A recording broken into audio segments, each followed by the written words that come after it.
అందరికీ నమస్కారం. నేను మీ ఐశ్వర్య రాజేష్. హలో అందరికీ నమస్కారం. నేను మీ రుతిక నాయక్. మనకి ఒక మెగా ఫ్యామిలీ షాపింగ్ డెస్టినేషన్ రెడీగా ఉంది. మన Shubhapradam grand shopping mall of mega family. Grand opening on October 17th. కుంటకాల్లో నేను వస్తున్నాను, మీరు రండి. ఓపెనింగ్ ఆఫర్స్, సర్ప్రైజెస్ చాలా వెయిట్ చేస్తున్నాయి. So what are you guys waiting for? రండి, మనం అందరం కలిసి షాపింగ్ చేద్దాం. Shubhapradam mega shopping mall, family first. See you all there. Bye. Telangana के वजीर आला रेवंत रेड्डी ने करनूल जिले बस पेश आए बस हादसे पर अपने गहरे दुख का इजहार किया। उन्होंने रियासती चीफ सेक्रेटरी और डीजीपी से हादसे के बारे में बात की। एपी के ओहदेदारों से बात करते हुए ज़रूरी इमदादी इक़दाम करने की रियासती ओहदेदारों को हिदायत दी। उन्होंने ओहदेदारों को मशवरा दिया कि फौरी तौर पर हेल्पलाइन कायम करें। वज़ीर आला ने गुदवाल कलेक्टर और एसपी को जाए वक़ा का मुआयना करने के अहकामात जारी किए।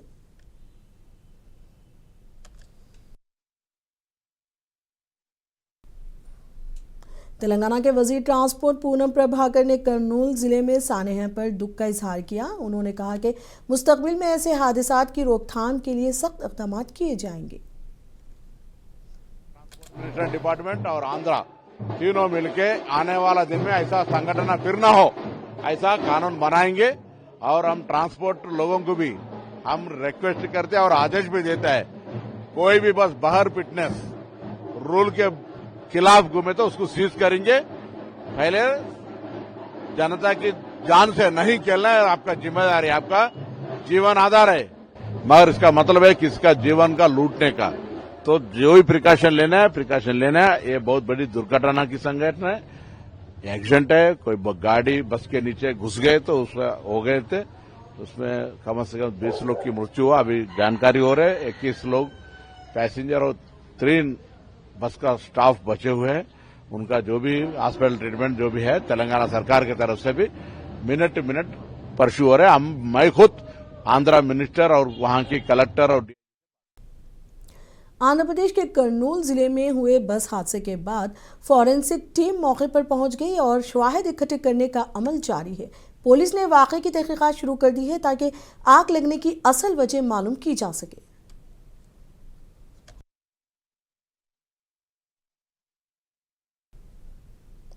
तेलंगाना में रियासती ट्रांसपोर्ट महकमे ने वाज़ेह किया कि करनूल सानेहा में चलने वाली लग्जरी बस तेलंगाना नहीं बल्कि ओडिशा के ज़िले रायागड्डा में रजिस्टर्ड थी।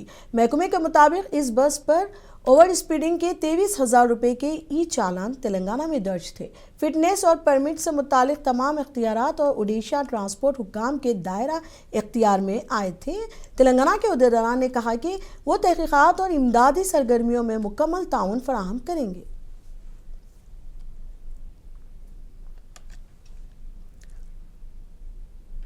तेलंगाना जागृति की सदर कविता ने करनूल ज़िले में बस हादसे पर हुकूमतों को झिंझोड़ने की कोशिश की है। मुस्तकबिल में ऐसे हादसात की रोकथाम करने के इक़दाम करने पर उन्होंने जोर दिया ताकि इंसानी जानों का तहफ़्फ़ुज़ हो सके।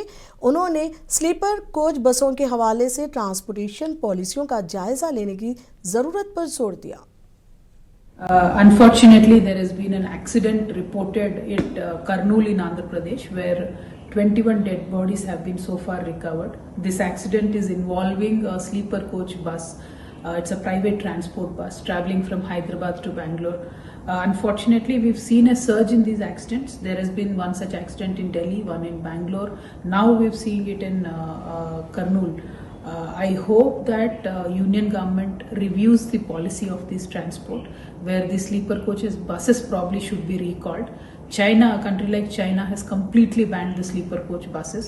Maybe it is time to rethink, because these accidents, there's no people who are surviving these accidents. So it is high time we review this policy. Thank you. Andhra Pradesh में करनूल के पास एक बेहद दुर्घटना घटी है। कल बस एक्सीडेंट हुआ स्लीपर कोच का और 21 लोग अभी तक कह रहे हैं कि उनका डेड बॉडी भी रिकवर हो चुका है। बहुत ही दर्दनाक बात है। हम यही रिक्वेस्ट करेंगे यूनियन गवर्नमेंट से और ऑल्सो आंध्र प्रदेश और तेलंगाना गवर्नमेंट से कि ये जो नया ट्रांसपोर्टेशन पॉलिसी में जो स्लीपर कोच बसेस अलाउ करने का जो दिया गया है फैसिलिटी, उसके वजह से काफ़ी सारे हमने एक्सीडेंट्स देखे हैं। दिल्ली में अभी अभी ऐसा ही एक एक्सीडेंट हुआ था, हादसा हुआ था, बैंगलोर में हुआ था, अभी आंध्र प्रदेश में हुआ है। तो शायद अभी स्लीपर कोच बसेस को वापस लेने का वक्त आ चुका है। इस पर रिव्यू करना बहुत इंपॉर्टेंट है। Thank you. जय तेलंगाना। జై తెలంగాణ. నిన్న కర్నూలులో జరిగినటువంటి బస్ ప్రమాదం ఏదైతే ఉందో అత్యంత బాధాకరం. ఇప్పటి వరకు దాదాపు 21 మృతదేహాలు బయటికి తీసినట్టుగా తెలియజేస్తా ఉన్నారు. చనిపోయినటువంటి కుటుంబ సభ్యులందరికీ కూడా మనస్ఫూర్తిగా నేను నివాళులు అర్పిస్తా ఉన్నాను. మీరందరికీ కూడా ఆ భగవంతుడు ధైర్యం ప్రసాదించాలని చెప్పి నేను కోరుకుంటా ఉన్నాను. ఇవాళ మనం ఆలోచించుకోవాల్సిన అంశం ఏంటంటే, ఏదైతే బస్సులు స్లీపర్ కోచెస్గా పెడుతున్నామో మనము, కొత్తగా ట్రాన్స్పోర్టేషన్ పాలసీ కేంద్ర ప్రభుత్వం నుంచి మారి ఏదైతే వచ్చిందో అది కరెక్టా కాదా అన్నది పునరాలోచించుకోవాల్సినటువంటి సమయం వచ్చింది. ఎందుకంటే ఢిల్లీలో ఇట్లాంటి ప్రమాదం జరిగింది, బెంగళూరులో ఇట్లాంటి ప్రమాదం జరిగింది, ఇవాళ కర్నూలులో కూడా ఇట్లాంటి ప్రమాదం జరుగుతూ ఉంది. చైనా లాంటి దేశాలలో స్లీపర్ కోచ్ బస్సులు ఉండనే కూడదని చెప్పి కంప్లీట్గా నిషేధించినటువంటి పరిస్థితి కనబడతా ఉంది. కాబట్టి ప్రభుత్వాలు, ఆంధ్రప్రదేశ్ అయినా తెలంగాణ అయినా, ఓవరాల్గా సెంట్రల్ గవర్నమెంట్ అయినా ఆలోచించాలి. ఈ స్లీపర్ కోచ్ బస్సుల్ని మరి రద్దు చేయాలేమో అన్నటువంటిది అందరం కూడా ఆలోచన చేసుకోవాలి.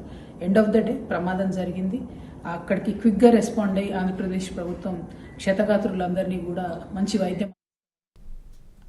करनूल जिला कलेक्टर डॉक्टर एसरी, जिला SP Vikrant Patil, joint collector Nurul Khamar ने बस हादसे के मुकाम पर पहुंच गए, राहत कार्य और रेस्क्यू ऑपरेशन का जायजा लिया, जख्मियों को इलाज के लिए अस्पताल मुंतकिल किया, राहत कार्य और रेस्क्यू ऑपरेशन के ज़िम्मे में ओहदेदारों को जरूरी हिदायत दी।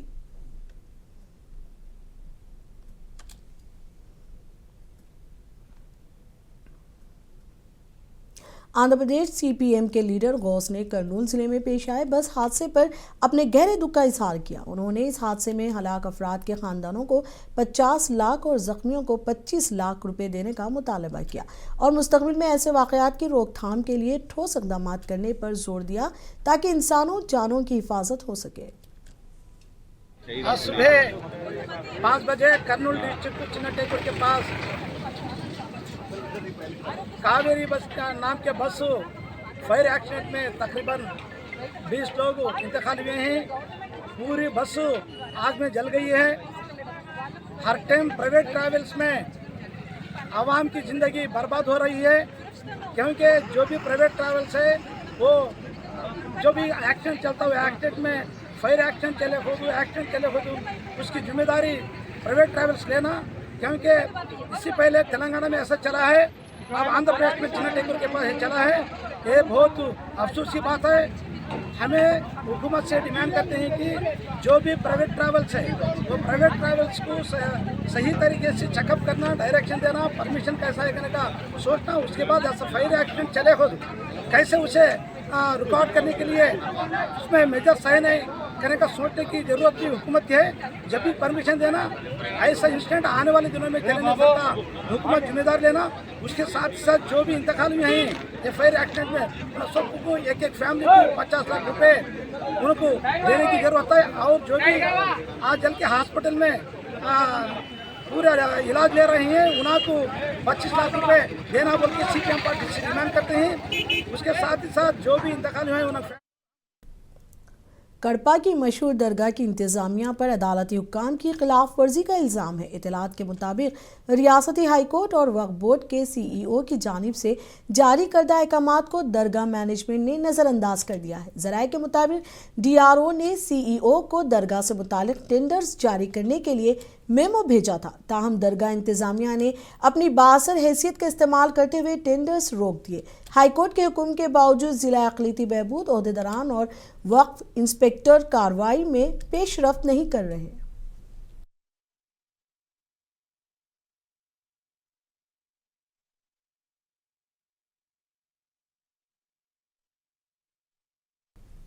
नंदियाल के मुकामी म्यूनसिपल हाई स्कूल में वजीर अक़लीती बहबूद NMD फारूक पहुंचे थे। उन्होंने 10वीं जमात उर्दू मीडियम के लिए senior for educational development of minorities की जानिब से तैयार करदा मुफ्त प्रैक्टिस मटेरियल का इजरा किया। इस मौके पर रियासती वज़ीर ने कहा कि मौजूदा टेक्नोलॉजी के दौर में तलबा को मजमून के साथ साथ कंप्यूटर की तालीम भी हासिल करना ज़रूरी है। उन्होंने ऐलान किया कि जल्द ही नंदियाल उर्दू भवन में महकमा अक़लियती बहबूद की जानिब से मुफ्त कंप्यूटर तरबियती मरकज़ कायम किया जाएगा, जहां स्कूल और कॉलेज के तलबा शाम के औकात में तरबियत हासिल कर सकेंगे। CEDM डायरेक्टर के याकूब बादशाह ने बताया कि NMT की खुसूसी दिलचस्पी इस साल इम्तिहानात से 6 माह कबल ही प्रैक्टिस मटेरियल की तकसीम का आगाज किया गया है।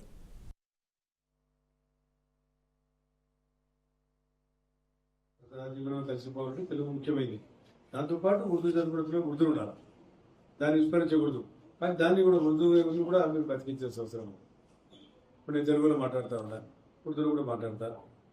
కానీ మీకు ప్రజలకు కూడా అర్థం కావాలని ఈ మీడియా ద్వారా कम्युनिकेशन ఎందుకు తెలుగు कई में बात करो తెలుగు में इनके जरिए दूसरों को मालूम होना है, समझे ना? तो मीडिया के जरिए मीडिया में डालते तो वो मालूम होना, मैं बात कर रहा हूँ स्टेट वाइड ज़्यादा इशू, स्टेट वाइड फोकस आता है. इसलिए आप अच्छा पढ़ लो, आपके लिए क्या करना फ्यूचर है आप लोगों को. फिर చంద్రబాబు లోకేష్ బాబు కావాలి, మళ్ళీ టీఎస్ నెక్స్ట్ నవంబర్ నుంచి మొదలు పెడతాను నేను. వాళ్ళ కోసం మళ్ళీ ప్రిపేర్ చేయండి. టెట్లో బాధ్యత అది తీసుకోవాలా, టీచర్ గారు తీసుకోవాలా. టెట్లో మన ఆడబిడ్డలు మీరు ముందు ప్రోత్సహించి టెట్లో రాపేయండి, వాళ్ళకి ఉద్యోగాలు వస్తాయి. అదేవిధంగా పోలీస్ ట్రైనింగ్ ఇవ్వాలి. పోలీస్ ట్రైనింగ్ కోసం మనం ట్రైనింగ్ ఇస్తాము, ఆన్లైన్ ట్రైనింగ్ ఇస్తామని చెప్తారా. మన పోలీస్ ట్రైనింగ్ కూడా మనము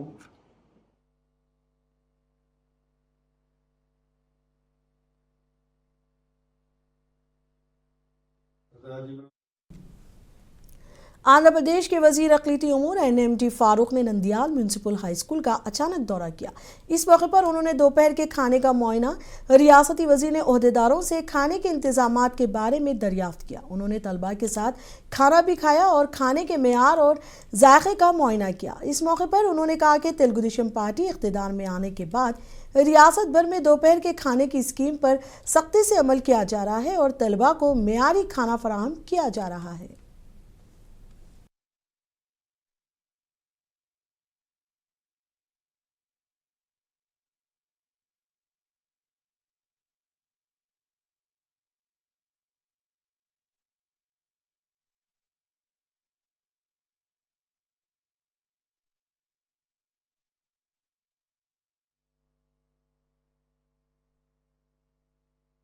అయితే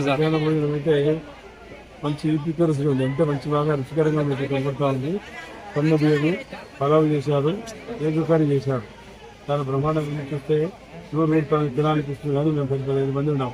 వాళ్ళ పిల్లలు తక్కువ పడకూడదు మళ్ళీ, కాబట్టి మేము దాన్ని జోలు పోలేదు. వాళ్ళు అది మంది వాళ్ళ కోసం వండినాము. మేము పంచి చేయడానికి రాలే వాళ్ళకు. కాబట్టి పిల్లలు తిని బాగా చదువుకొని ముందుకు వృద్ధులకు రావాలని నేను కోరుకుంటున్నాను. అమ్మ ఫుడ్ అయితే చూస్తే చాలా బాగుంది, క్వాలిటీ కూడా అందరూ బాగుంది. పోయినాము మీరు చెప్పాలా, మీరు చెప్పాలి, నేను కాదు చెప్పండి గట్టిగా.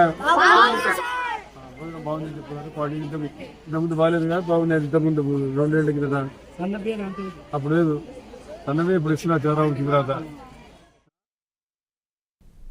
हैदराबाद के जुबली हिल्स असेंबली ज़िमनी इंतखाब के कांग्रेस पार्टी के ऑल इंडिया अक़लियती उमूर के सदर इमरान प्रतापगढ़ी व राज्यसभा रुकन ने ऑब्जर्वर्स नामजद किए हैं। HM Shakeel national coordinators incharge Telangana ने ज़िमन में इमरान प्रतापगढ़ी के अहकामात को जारी किया है, जिसमें बताया गया है कि मोहम्मद नवाज खान को जुबली हिल्स असेंबली के ज़िमनी इंतखाब के हवाले से शेखपेट डिवीज़न का ऑब्जर्वर मुकर्रर किया गया है, जो शेखपेट के वोटरों को कांग्रेस पार्टी के हक में वोट डालने के लिए मुहिम चलाई गई और इस डिवीज़न में तमाम अक़लियती उमूर की निगरानी करेंगे। साथ में हुसैन एडवोकेट, मिर्ज़ा अजीज़ुल्लाह बेग, मोहम्मद अय्यूब जफ़र शरीफ, हाफिज सैयद ताहिर हुसैन और मोहम्मद परवेज़ को ऑब्जर्वर नामजद करके पार्टी के हक में वोट डलवाने की जिम्मेदारियां सौंपी गई हैं।